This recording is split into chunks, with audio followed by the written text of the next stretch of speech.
Welcome to Irrelevant.net. Today, William Ford will be talking with composer and musician Bill Ray. Ray is a multifaceted composer and instrumentalist whose musical journey has transcended genres and captivated audiences worldwide. With an innate talent for blending diverse sonic textures, Ray's compositions are a harmonious fusion of classical sophistication and contemporary innovation. A visionary artist, Ray continues to push the boundaries of musical expression, crafting compositions that resonate with both the heart and the mind, leaving an indelible mark on the world of music. His musical background and training are unusual and varied. At an early age, he studied the theory and counterpoint methods of Palestrina, Piston, and Paul Hindemith. Primarily self-taught as a composer, his only formal compositional studies were from 1991 to 97 with Hannetta Clark, former assistant to composers Arnold Schoenberg, Ingolf Dahl, and Halsey Stevens. Bill has written chamber works, compositions for piano, harpsichord, voice, percussion, electric bass guitar, orchestra, various chamber ensembles, works for dance, and music for film. His works often extend beyond concert music and include interdisciplinary compositions that explore the possibilities of mixed media settings. Let's welcome William and Bill. It's really good to see you and talk with you. So where are you located? I live in Brookhaven, which is a part of Atlanta that's just north of Buckhead. Where were you born, Bill? I was born in a small town in Alabama, Russellville. It's way up in the northwest corner of Alabama, near Mississippi and Tennessee. But I never really lived there. My parents actually, I grew up in Marietta, Georgia, just outside of Atlanta here. My grandparents lived in Alabama, and my parents were visiting over there when I decided to show up.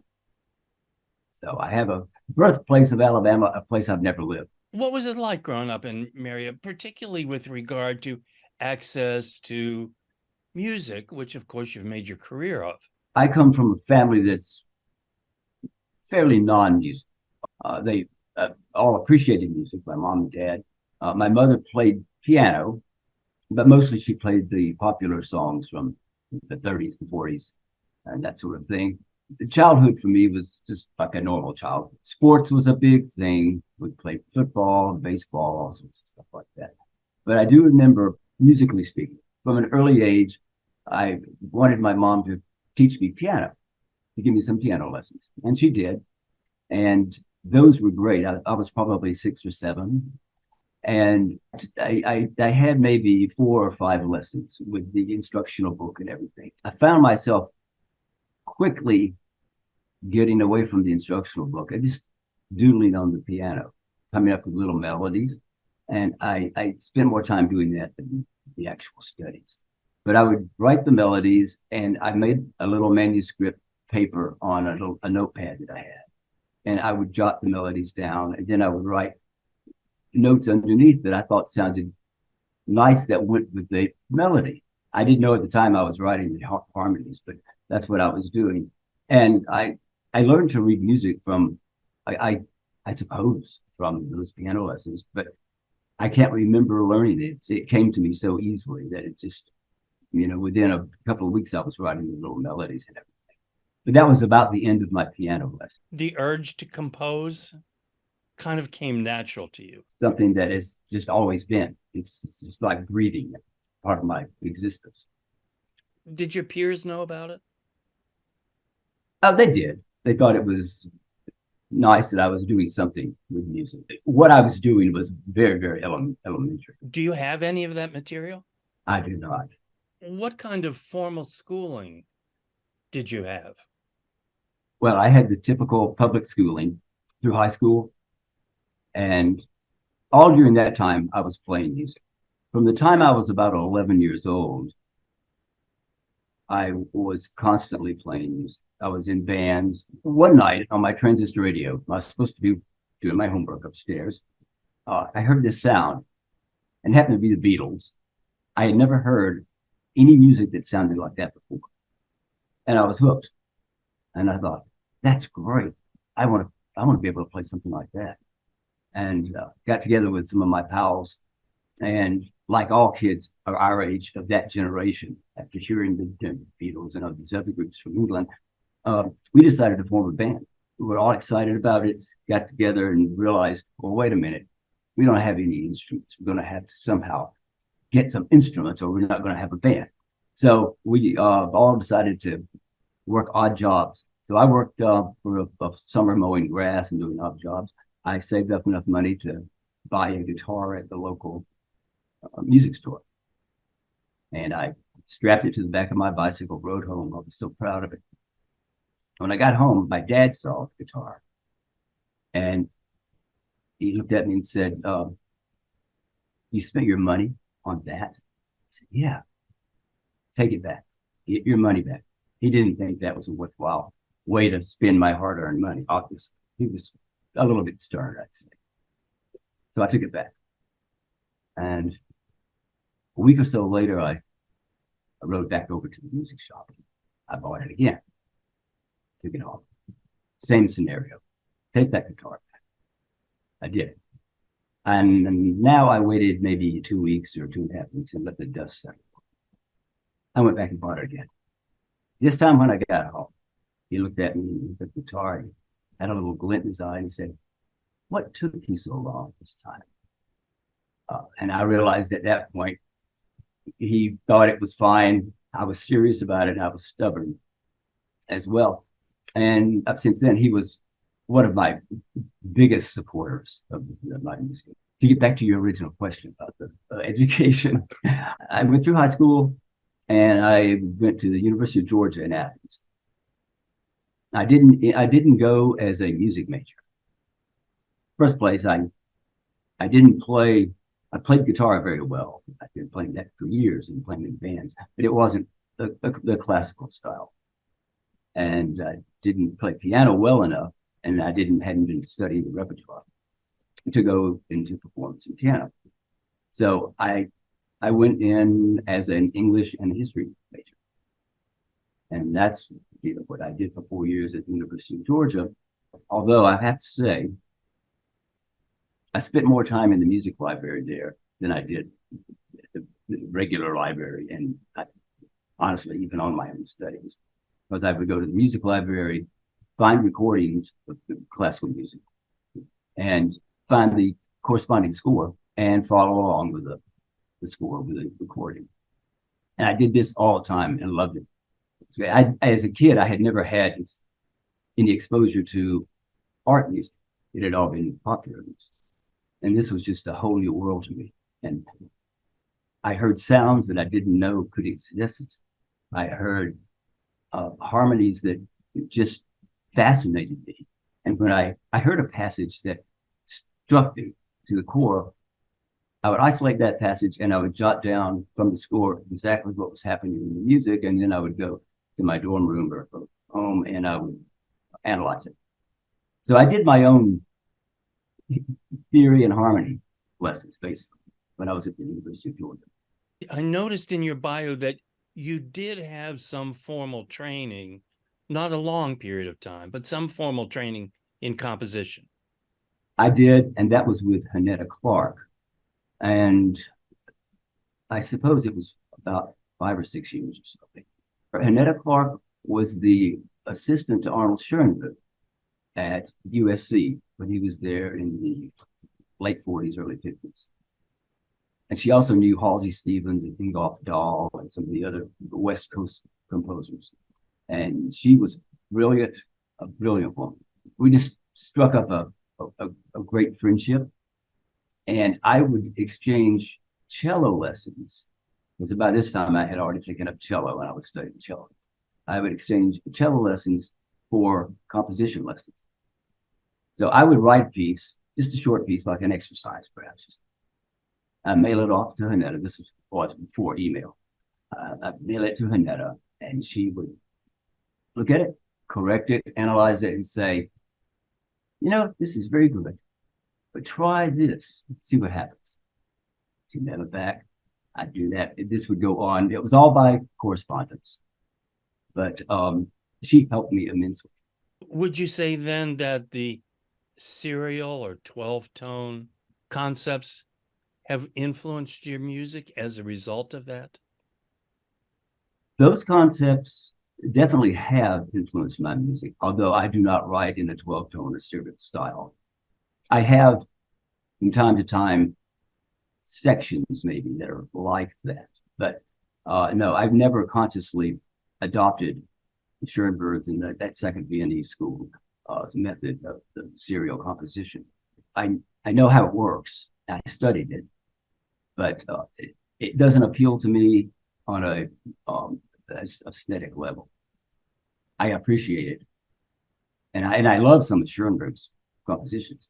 The second string quartet, the third movement, when soprano comes in and sings "I Feel an Air from Another Planet," that sort of was the first foray into the 12-tone method Schoenberg did.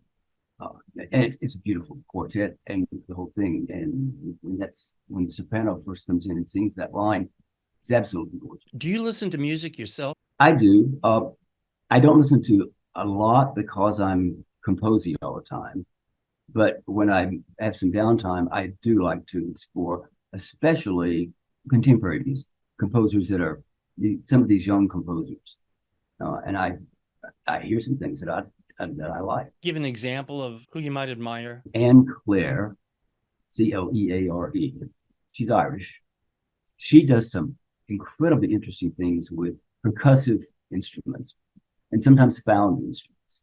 And she combines these percussive instruments in such a way that it comes to life. You almost don't realize it's percussion. But she does some very interesting things. Suk Chin is another very fine composer.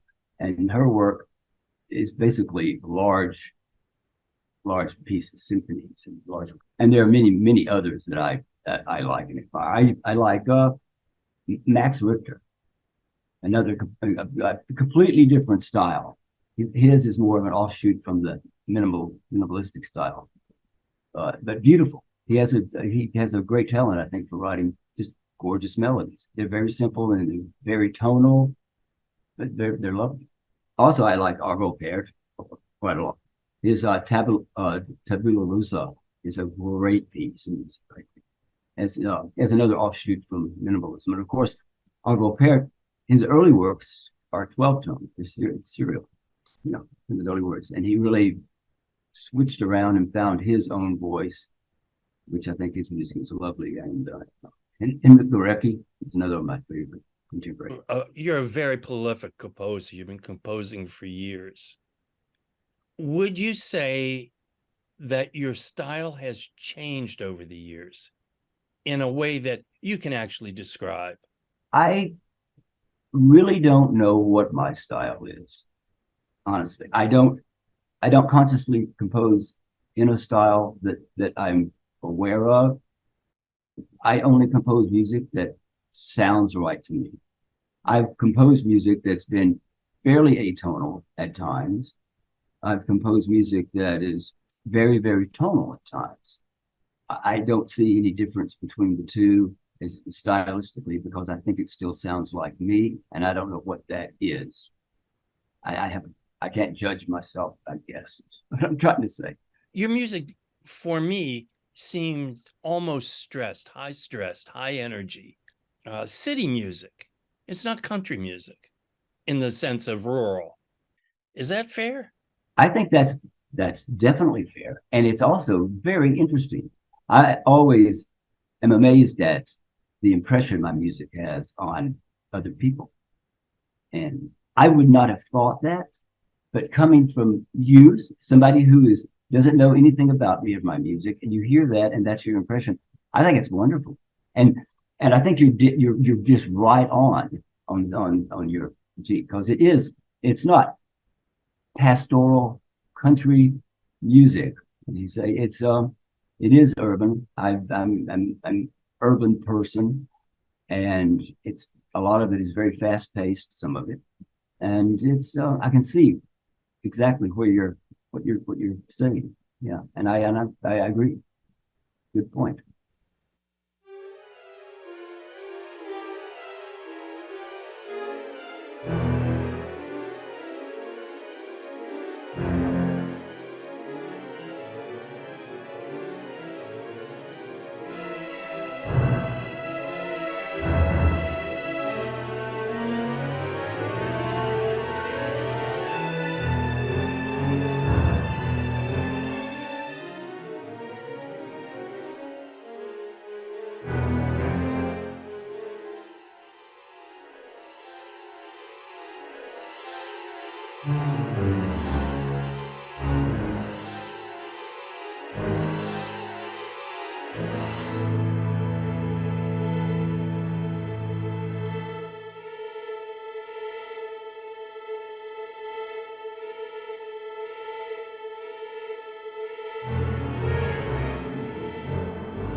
When you're composing, do you have a listener in mind?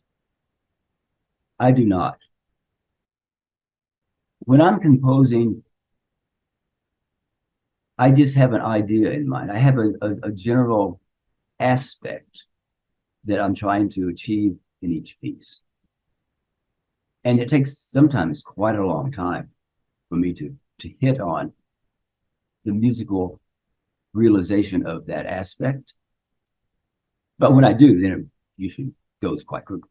But I don't have usually, I do not have a storyline, or this represents the moon rising and this, none of that at all. I'm not poetic in that sense, except for some cases, like some of my works. My latest string quartet, for instance, is based on a poetry of Harry Thompson. And they're not direct representations of the poems at all, but they are my impression of the feeling of each poem.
So, in fact, I mean, in a way, that string quartet does have a storyline, but it's a sort of subtle storyline.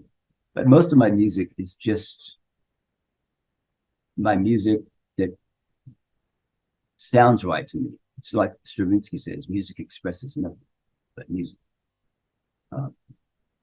My wife, Roxanne, on the other hand, she reads everything into it. I can have a new piece of music, and I'll play it for her, and she goes, that's this and this and this. This just has a complete story. So we make a great team. She does a lot of the videos.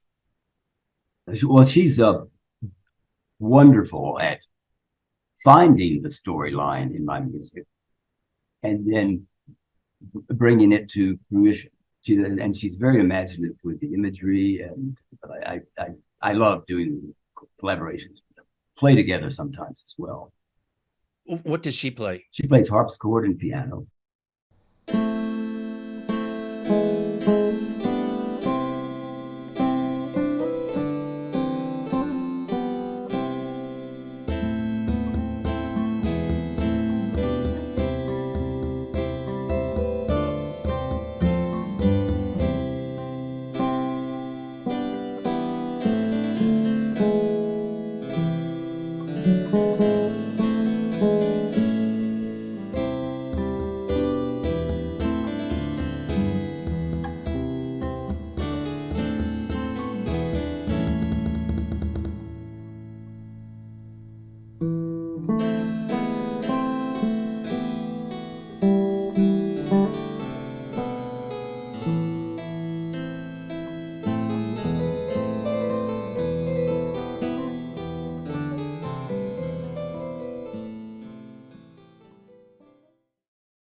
I sometimes find it interesting when I hear composers talk about what their intent is with their music.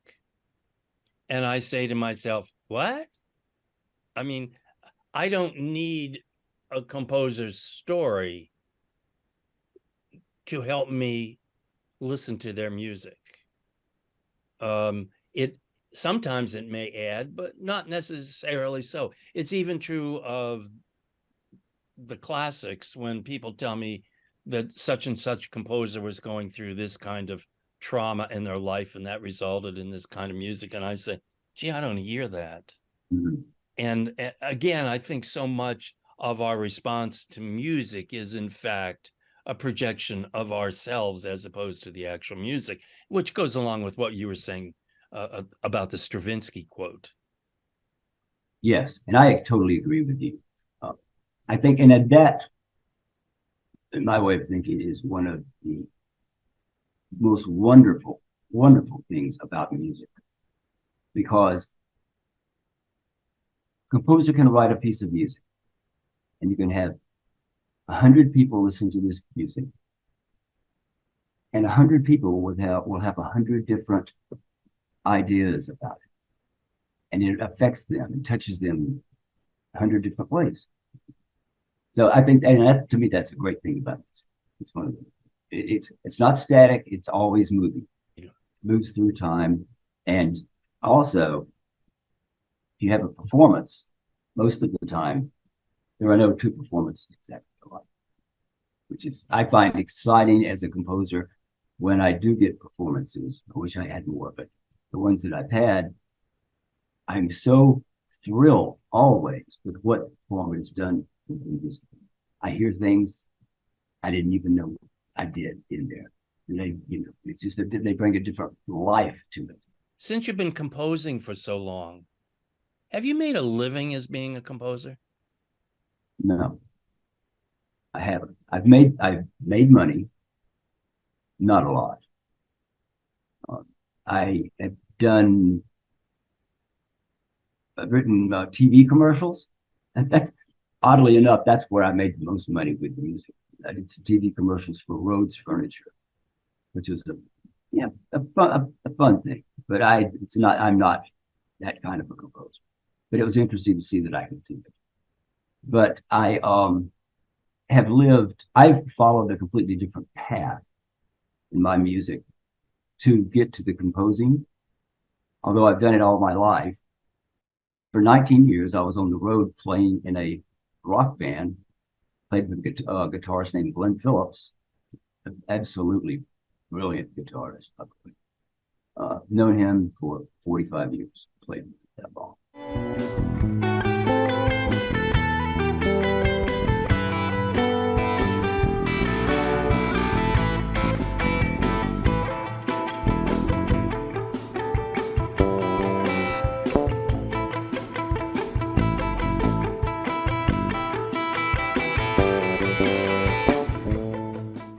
But we spent many, many, many years constantly traveling on the road.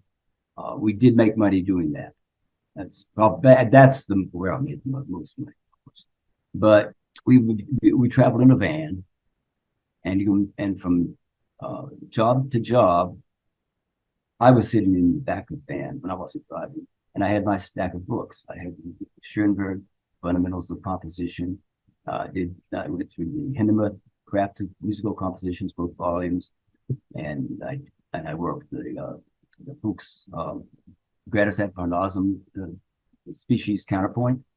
So I was doing all that during those years, and really then continued writing. I was composing more extended works and exploring with invented scales. And during that period is when I really delved into experimenting with serial, 12-tone, things like that. But to get back to your original question, I really have not made a fortune or even a living necessarily from playing music, or certainly not from composing. But I've always been in a position where I can continue composing and do it. I do it the way I want to do it. I create my works the way I want them to be. And no one tells me, I want you to do this, I want you to do this, I want you to do that. So I've gone through being the composer by day, the rock and roller at night, to the business owner. My wife and I had a business for 30 years we ran, And all of that time I was composing and still playing in with Berlin. Are you the kind of composer that takes a notebook with them or hums into their smartphone when something strikes you so that you can go back to your office and begin developing it? Or do you begin with the blank piece of paper and start from there? Sometimes I hear something or something triggers something in my mind, and a melody or a particular harmony or rhythmic figure might come to the fore, and I'll jot that down, a little notebook. That doesn't happen that often. With me, my process is generally, I know what I want to write. I know what instrumentation I want to write for. I know what the general mood or aspect is, as I've said before. And I generally, at that point, go to the piano and improvise. I'll just sit and improvise for hours until I hit upon something. And then this makes sense with what I want to do. Then I jot that down. Write it down on paper. I continue with that improvising. When I get something that's enough material, then I fit it into finale. I flesh it out, add in the harmonies, the dynamics, etc. And at this point, if I look at it or play it back and it's not right, it goes in the trash can and I start over.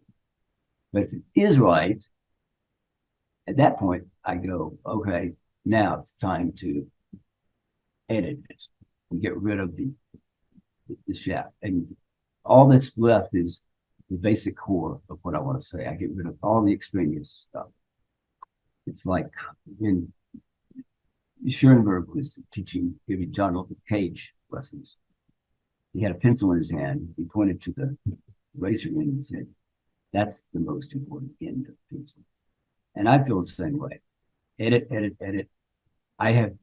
When I finish a piece, there are many more notes in the trash basket than there are than the final. So that's my process there.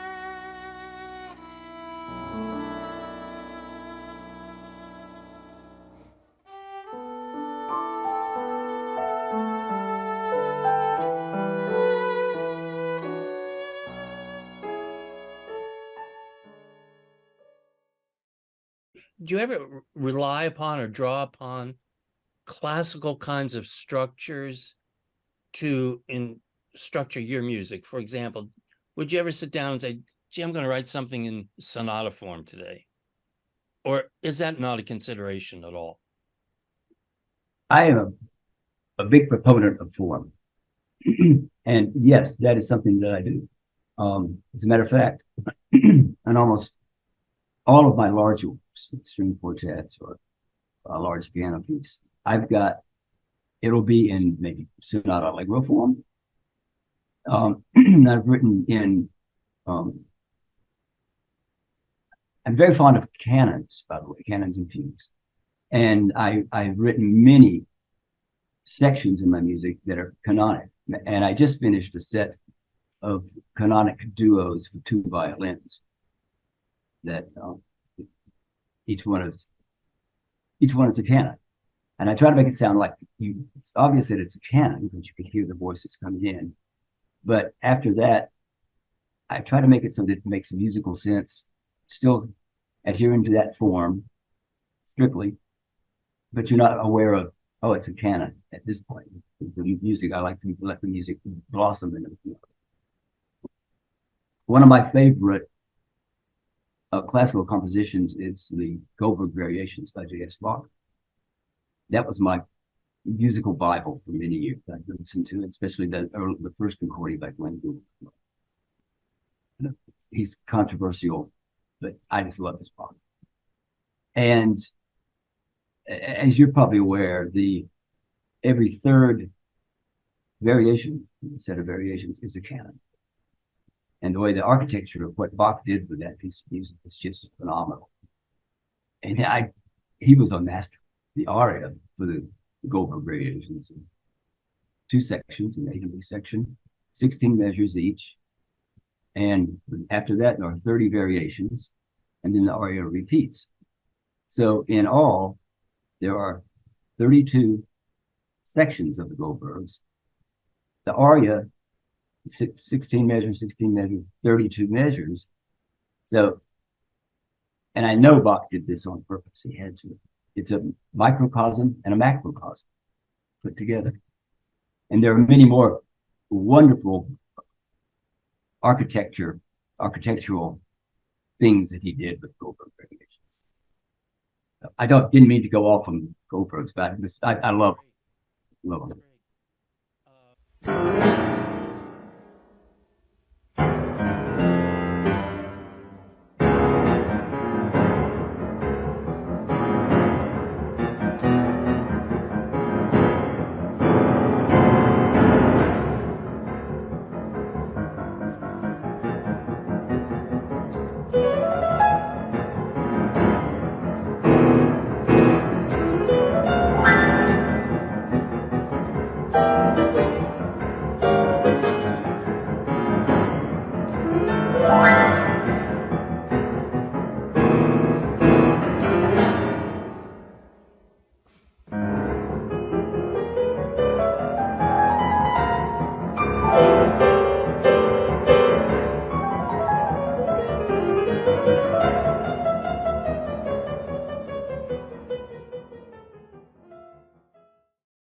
You don't use electronics in your music.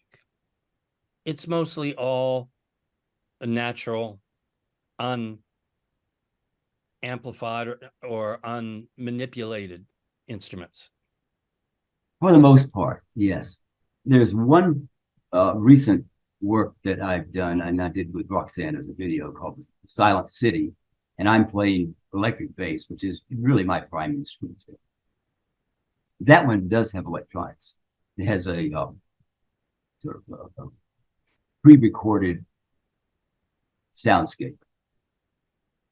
But generally speaking, yes, you're absolutely right. I like to write for traditional instruments, string quartet, a lot of chamber music, piano that's an actual piano. I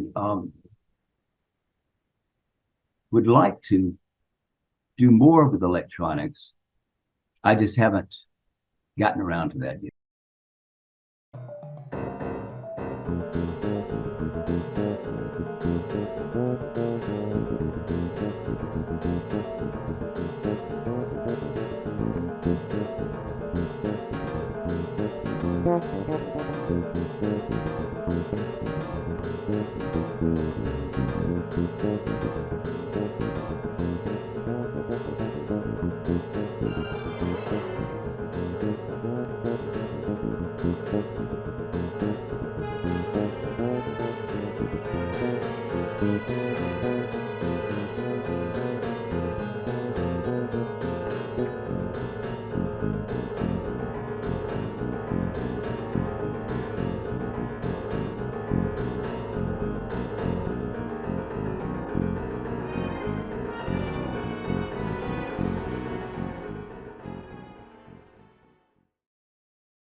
It was great talking with you. It was a great interview, and I get a sense of who you are, and that's what's most important. Of course, that's what I aim for in my interviews. So that's great. Well, thanks, William. Yeah, anything you want to add? I just wanted to add that I really appreciate you allowing me and inviting me into this wonderful project that you're doing. I think all of your interviews are great. I've watched them all. They're fantastic. I appreciate it. Yeah. Appreciate And it. I love what you're doing. Thank you very much. All right. Good to talk with you. Great to talk with you, William. And I hope I run across you in person. I hope so too. All right, man. All righty. Take care of yourself. Yeah, you too. Thank you. Bye-bye. Bye-bye.